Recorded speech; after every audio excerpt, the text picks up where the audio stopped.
Hello, my name is Ben Brearley and I'm the founder of Thoughtful Leader, here to bring you some short, sharp leadership advice because thoughtful leadership is good leadership. So today I want to talk to you about clearing up roles and responsibilities in your team using a RACI matrix. Now RACI is R-A-C-I and that stands for responsible, accountable, consulted and informed. Now a RACI matrix is basically a square table where you might have the tasks or activities on the left, and then on the top you'll have the roles in the team, or you could have it the other way around, whatever you like. But the point is, for each task in a team, task or activity, you need to assign one or more of these letters to it, this RACI. And basically what you get at the end is a table that represents what roles in a team or what people do what things in the team. So let's go through this now. So the first letter is R. Now R stands for responsible.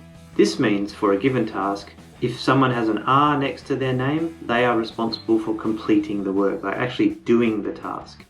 And A is accountable. Accountable means this person usually approves or signs off the successful completion of the task to say that yes, it's been done correctly. So for example, if I'm in a team and I have a boss, I might have the R for responsible for a piece of work, and my boss might have the A for accountable, because if something goes wrong, that person is ultimately accountable for the activity being completed.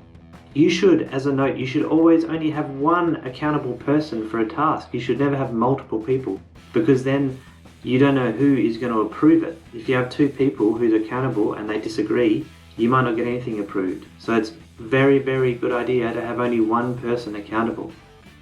Then we move on to C, which means consulted. This means for a given task, if you have a C next to your name, you will be consulted about the performance or about the completion of that task. So that means you might give advice to someone about completion of the task. So usually the person who's responsible would consult with the people who have a C next to their name, right? So it means you're consulted. You don't get to do the work, but you provide input into the work. And the last letter, which is very useful, is I for informed. That means when the task is completed or when you're progressing the task, you inform the people who have an I next to their name. So it's important to note that these people don't get to provide their opinion on the task while it's being completed. They're just told that it's done, or they're told of progress as it goes along. Now, one of the things I want to note about RACI matrices, I've found them used in many workplaces and they're quite a universal, useful tool.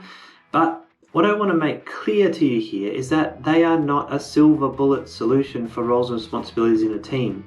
If you find that your RACI matrix is super complicated, no one will ever look at it anymore. So you want to get just the basics right to make sure that everyone basically knows who's accountable for what in your team.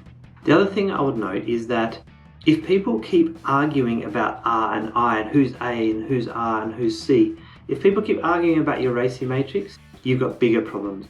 Because in my view, you should document the basics in the RACI matrix, and then your team should be collaborative, work as a team, be flexible to manage any other work that comes up that don't fit inside these nice boundaries. I've seen many situations in workplaces where people keep arguing over the RACI matrix.